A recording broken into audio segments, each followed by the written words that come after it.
Estamos ya en el programa número 71 de Construcción para Todos con nuestro particular arquitecto técnico, nuestro amigo Aurelio López. Buenos días, Aurelio. Hola, buenos días, Raúl. Para este programa número 71, ¿de qué vamos a hablar?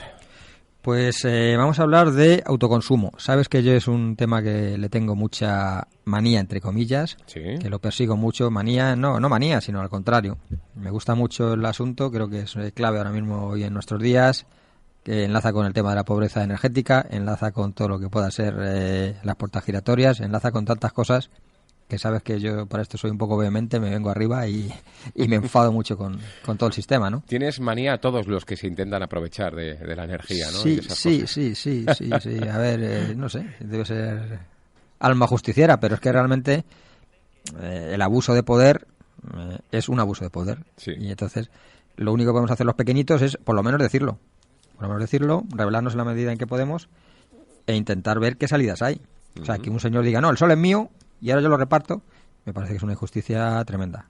Muy bien. Va contra natura y por eso, pues, antes se escudaban en que no había medios. No había medios, no se podía hacer. Oiga, ponga usted una central nuclear en el jardín. Pero es que ahora ya sí se puede hacer. Y cuando ahora ya sí se puede hacer, te dicen, no, bueno, es que vamos a buscar peros. Ya lo van encontrando. Y por eso tenemos aquí hoy pues a un experto en el tema de autoconsumo, que él se llama Juan José Fuentetaja, es ingeniero técnico de telecomunicaciones, es profesor además de tecnología en el Instituto de Enseñanza Secundaria Julio Caro Baroja en Fuenlabrada y es responsable de difusión en SOM Energía Madrid. Él ahora nos va a explicar cómo está el tema del autoconsumo en España y también, si nos da tiempo, pues nos puede explicar también su empresa a qué se dedica, porque va íntimamente relacionado. Muy interesante. Muy buenos días, Juan José. Buenos días, Aurelio. No sé si en la introducción te estás de acuerdo conmigo, estás en desacuerdo o cómo lo ves. El tema eléctrico en España es un abuso y bueno, pues es un tema candente por muchos motivos. Uno, como comentabas, por la pobreza energética. En el 2012, que es donde tenemos el último año con datos completos, 1,4 millones de españoles, de hogares, fueron desconectados de la red eléctrica por impagos y bueno, pues luego está todo el tema de que la electricidad se ha disparado, la factura eléctrica para una familia media se ha disparado, pero incluso ya no en el término de consumo, sino en el término fijo, es decir, aunque tengamos una vivienda que vamos los fines de semana o que vamos en verano, pues la factura no baja, al contrario, no baja. Sube. Efectivamente. Tú fíjate además qué contrasentido, lo comentaba yo en programas anteriores, que llevan años diciendo, ahorre usted, compre usted bombillas de bajo consumo, y cuando hemos hecho todo lo posible porque nuestra vivienda sea eficiente, dicen, bueno, pues ahora en lugar de facturar por consumo, vamos a primar con el término más, digamos, más peyorativo posible o más enrevesado posible del verbo primar a lo que es el factor de potencia. O sea, aunque usted no encienda la luz, yo le voy a cobrar, se ponga como se ponga. Sí, es un tema, bueno, esto ya lo comentamos algunos hace años. En España, desde que comenzó la crisis económica, el consumo eléctrico de España ha bajado. ¿Qué es lo que sucede? Pues que al bajar el número de kilovatios hora que nos facturan las compañías eléctricas, pues tendría eso repercusión en la cuenta de resultados. Es decir, en vez de ganar 6.000 millones de euros al año, pues estas eléctricas, vendiendo un 20% menos, pues deberían ganar menos dinero. No digo perder, ganar menos dinero. Uh-huh. Para eso, pues... y eso no puede ser por lo visto, el Ministerio de Industria, que puede echar una mano, y se aumenta el término de peajes, y bueno, la parte que no pagamos los españoles vía consumo eléctrico, porque ha disminuido la actividad económica, pues la pagamos en forma de término fijo. Y ya está, ¿no?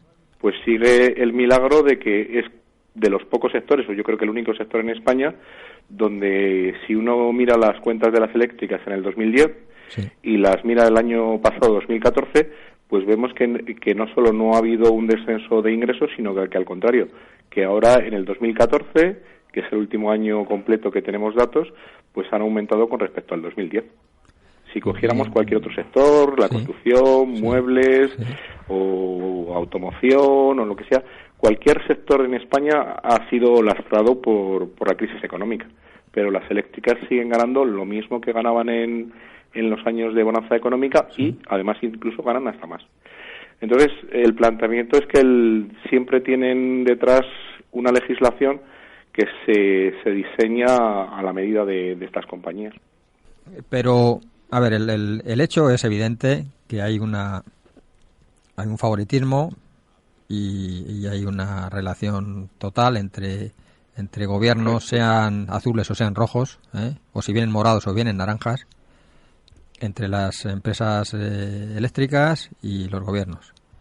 Pero ¿cómo lo venden? ¿Cómo lo envuelven? O sea, vale que piensen que somos idiotas, pero ¿cómo nos lo están vendiendo? Porque ¿cómo explican esto que tú acabas de decir? La explicación es que realmente cuando uno oye hablar al ministro de Industria, el señor Soria, pues uno piensa que es difícil que alguien se pueda llegar a creer ese mensaje. Es decir, uno escucha las declaraciones del ministro de Industria y afirma, pero sin ningún pudor, que la factura de la luz ha bajado.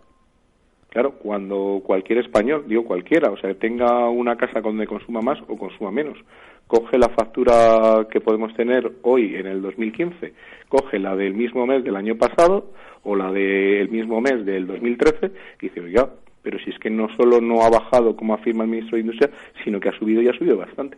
Es decir, que nos lo podrán adornar, pero es que la realidad es tan tozuda que es que, vamos, si uno quiere, cualquiera de nuestros oyentes se quiere cabrear de verdad, sí, y tiene una factura eléctrica de su domicilio del año pasado por estas fechas, o de hace 2 o de hace 3, pues cuanto más nos echemos para atrás, pues más cabreo va a coger. Efectivamente.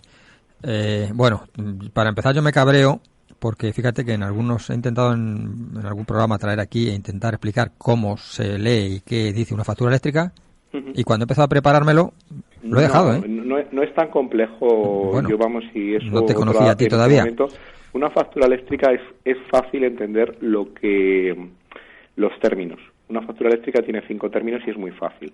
El problema no es entender la factura eléctrica, el problema es entender dónde va el dinero. Es decir, desde el gobierno, bueno, desde realmente los dos partidos, no solamente el PP que gobierna ahora, sino también el PSOE, siempre se han opuesto a cualquier intento de auditar el sistema eléctrico. Es decir, nosotros estamos reconociendo unos costes y los estamos pagando, pues todo lo que sería el transporte, la distribución, la generación, y es un tema completamente opaco, hasta el punto que no sabríamos, no hay ninguna documentación oficial que nos diga cuánto vale transportar 1 kilovatio hora desde una central hasta nuestros domicilios.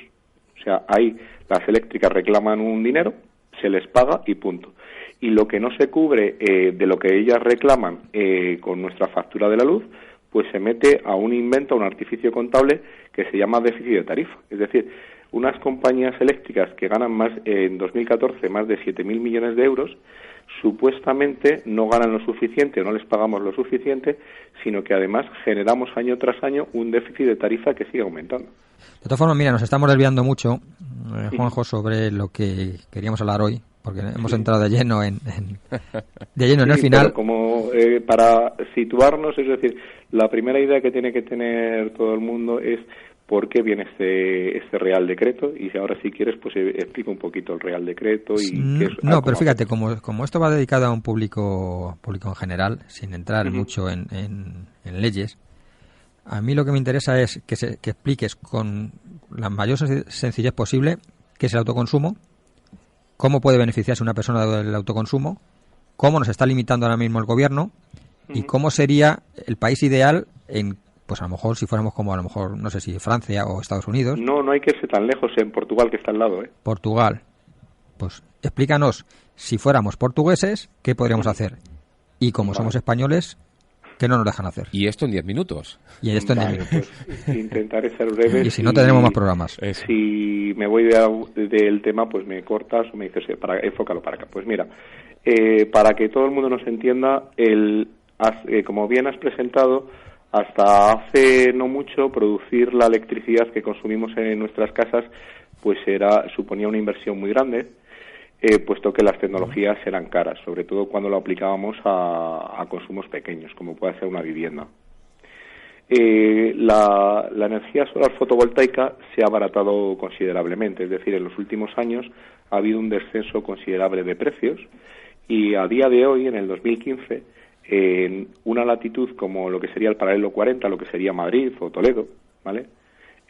Producir electricidad en nuestras casas nos sale mucho más barato que comprárselo a Iberdrola, ¿vale? Digo en el paralelo 40 porque todo el mundo entiende que con la misma placa en Canarias produce más electricidad que en Toledo y puesta en Toledo produce más electricidad que en el País Vasco. Es decir, cuando nos alejamos hacia el norte de Europa, pues la producción eléctrica de la misma placa, que nos ha costado prácticamente el mismo dinero, instalarla en un tejado en un sitio o en otro, pues produce menos. Es decir, produce menos por horas de sol.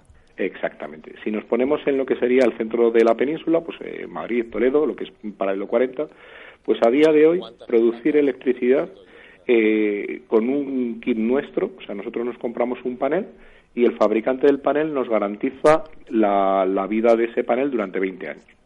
Realmente produce electricidad durante más tiempo, pero durante 20 años el fabricante nos garantiza unas producciones. Entonces, si tomamos lo que es el coste de ese panel y la amortización de ese panel, pues podríamos llegar que nos costaría producir nuestro kilovatio hora en torno a 11 céntimos el kilovatio hora. ¿Qué sucede? Pues que si uno mira la factura de la luz, pues se encuentra con que la compañía eléctrica le está facturando ese kilovatio hora más caro. Entonces, ya no es un tema de que haya que primar las energías renovables porque tienen una serie de ventajas, sino que cualquier persona pone un panel en su casa y se está ahorrando dinero. Eso sería, digamos, el punto de partida. Es decir, el punto de partida por el cual pues la energía fotovoltaica ha tenido un boom gigantesco, pero en todo el mundo, no solamente en Europa o en Estados Unidos. Entonces, llegados a este punto, podría darse el caso que una persona que tuviera en su casa espacio, a lo mejor vives en un bloque de viviendas... Estás hablando, perdón un segundo, Juanjo, estás hablando de energía fotovoltaica, pero también puede ser eólica, los minimolinos eólicos. Lo que pasa de la energía fotovoltaica, en un clima como España, pues tienes más o menos garantizado el sol. Puede haber un día nublado que tengas menos producción y un día de verano que tengas más producción. La eólica habría que irnos puntualmente, hay zonas donde puede haber viento y zonas donde tú te puedes poner un aerogenerador y a lo mejor la mayor parte de los días está parado. Es decir, que no es una energía para que cualquier persona lo instale, es decir, depende de dónde estés. Hay que hacer un estudio previo, si tú estás en tarifa, efectivamente, tú puedes poner energía con un pequeño aerogenerador y producir bastante electricidad, pero a lo mejor lo pones en la meseta, en una zona donde no hay viento y los días de viento son muy poquitos. Ya. Es decir, la energía solar, digamos, tú puedes incluso con el pronóstico del tiempo casi hacer hasta una previsión para tu casa. Es decir, hay programas informáticos sencillitos que tú le das la latitud y con la previsión meteorológica casi te da hasta la curva de producción. Con el viento es más complejo. Ya. Y varía mucho, por ejemplo, de un pueblo a otro. Es decir, tú puedes tener dos pueblos que estén a 20 kilómetros de distancia y en uno tienes una producción eólica y en otro tienes otra. Sí, incluso en una gran ciudad, en función de la disposición de edificios, de las calles, bloques más altos, pues que te incluso te están limitando el viento. O sea que, por eso me refiero que el tema del viento es que es más complejo. Es decir, para un pequeño consumidor, el tema eólico es más complejo. ¿Vale? O sea que tendría que ser en determinadas ubicaciones y luego además el tema eólico puedes tener un día que hay un temporal de viento que produzcas mucho y muchos días que no produces prácticamente nada. Ajá. Por eso cuando hablamos de autoconsumo para pequeños productores pues casi nos estamos yendo a la energía solar fotovoltaica. Vale, entonces no sé si habías terminado cuando te he desviado con el tema del eólico, pero la siguiente pregunta sería... disculpa. ¿Perdona? Pues lo que te decía, que ahora mismo en lo que sería un paralelo 40, producir nuestra electricidad fotovoltaica es más barato que comprarlo. Bueno, pero existe un problema, ¿no? Este es el lobo, que viene el lobo, pero es que usted puede que no haya sol y entonces usted se queda sin electricidad. ¿Qué contestamos a eso? Vamos a ver, esta situación es correcta, es decir, la energía solar fotovoltaica produce cuando hay sol, es decir, empezaríamos a producir por la mañana, dependiendo de la hora que amanezca, si es de verano o es invierno, y tiene una forma de campana donde a a la mitad del día produce lo máximo y luego va bajando gradualmente hasta que se pone el sol, obviamente. Es decir, que puede suceder que el consumo de mi casa no coincida con la curva de producción. Por ejemplo, yo me voy a trabajar, tengo instalado paneles fotovoltaicos, en mi casa solo se queda el consumo del frigorífico y en cambio yo, por ejemplo, llega a las 7 de la tarde y necesito electricidad. Eso no es ningún problema, porque el consumo eléctrico del país, si nosotros viéramos una red eléctrica española de consumo, tiene dos zonas de máximo consumo. Por un lado, el mediodía y por otro lado, el final de la tarde. Es decir, que esa situación no es ningún problema para la red. Incluso podríamos tener una empresa, imagínate una nave industrial, donde hay una empresa y el horario de producción de energía solar fotovoltaica coincidiese de lleno con lo que sería la producción de esa factoría. O sea que eso no es ningún problema para la red. El problema viene que si esto se implementara de una forma importante, las cuentas de resultados de las eléctricas mermarían. Ese es el problema. Ese es el problema real y el único. Exactamente. Es decir, claro, pero ahí, claro, es que vamos a empezar a filosofar, simplemente. Pero vamos a ver, y la pregunta filosófica sería, ¿el gobierno para quién está?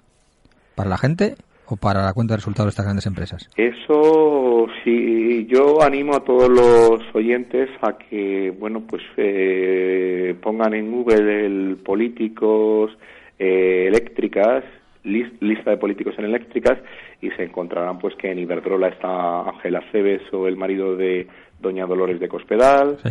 En Endesa nos podemos encontrar a Solves, a Salgado, a Aznar. En Gas Natural Fenosa a Felipe González o a Narcís Serra. Es decir, de todos los colores, además, ¿no? Sí, efectivamente. Sí, porque al final tampoco se... Eso, que se hace una legislación... No se ruborizan.